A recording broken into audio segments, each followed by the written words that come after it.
కూటమి పాలనపై యాదవ సంఘ నాయకులు తీవ్రస్థాయిలో మండిపడ్డారు. విశాఖ మేయర్ పీఠ నుంచి గొలగాని హరివెంకట కుమారిని దించే ప్రయత్నాన్ని విరమించుకోవాలని డిమాండ్ చేశారు. లేదంటే రానున్న రోజుల్లో యాదవులంతా కలిపి కూటమి ప్రభుత్వానికి తగిన బుద్ధి చెబుతామని హెచ్చరించారు. యాదవ సంఘం నాయకులతో మా ప్రతినిధి నాయుడు మరిన్ని వివరాలు అందిస్తారు. విశాఖ మేయర్ పీఠం నుంచి గొలగాని హరివెంకట కుమారిని దించే ప్రయత్నాన్ని యాదవ సంఘం నాయకులు తీవ్రంగా వ్యతిరేకిస్తున్నారు. అటువంటి ప్రయత్నాన్ని విరమించుకోవాలని చెప్పి డిమాండ్ చేస్తున్నారు.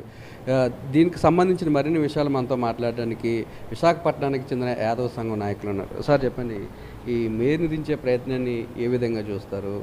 ఎందుకు యాదవ సంఘం తరపున మీరు ఇటువంటి డిమాండ్ తెరపైకి తెచ్చారు? యాదవుల తాలూకా మాకు ఇది ప్రయోజనం కావాలండి. ఈరోజు మాకు మా వైసీపీ ప్రభుత్వం ఒక ఆవిడ తాలూకా మెజార్టీ తరపున కానీ మాకు 16 కార్పొరేట్ల తర్వాత మొత్తం కలిపి 22 కార్పొరేటర్లు అయితే కానీ ఉండి మాకు గుర్తించి ఈరోజు మాకు ఈ నగర మేయర్ మాకు పదవి మహిళా తరపున మాకు ఇచ్చారండి.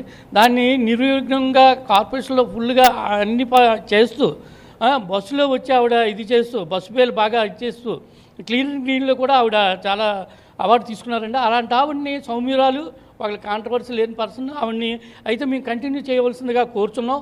లేని పక్షంలో మాకు యాదవులకే మేము ఆ పదవి ఇవ్వాల్సిందిగా మేము కోరుకుంటామండి. యాదవులకి మేము గుర్తించాలని మేము కోరుతున్నాం కూటమి ప్రభుత్వాన్ని. కూటమి ప్రభుత్వం చాలా గట్టిగా మేము ఓట్లేసాం, వాటిని చాలా గట్టిగా గెలిపించాం. అలాంటిది ఈరోజు మాకు అన్యాయం చేస్తున్నారు యాదవులకి. మేము నెక్స్ట్ ఎలక్షన్లో కానీ దీనికి మేము అందరం ఆలోచించుకుంటున్నాం. మేము తీవ్రంగా రేపు ఎలక్షన్లో మేము మా పంతనం ఏదో మేము చూపిస్తాం. రాజకీయ పరిస్థితుల మారిన ధర్మిల ఇప్పుడు మేయర్ గారిని దించేయాలన్నటువంటి ఒక ఆలోచన ఏదో వచ్చింది. ఇప్పుడు కూటమి ప్రభుత్వం వారు చేస్తున్నటువంటి ఒక విషయాన్ని మాత్రం మీకు ముందు ప్రస్తావిస్తున్నాం. ఉత్తరాంధ్ర జిల్లాలో single largest major community Yadavs అండి. మరి సింగిల్ లార్జెస్ట్ మేజర్ కమ్యూనిటీ అయినటువంటి యాదవాస్కి మా జనాభాకి తగినటువంటి ప్రాతినిధ్యం కల్పించలేదు.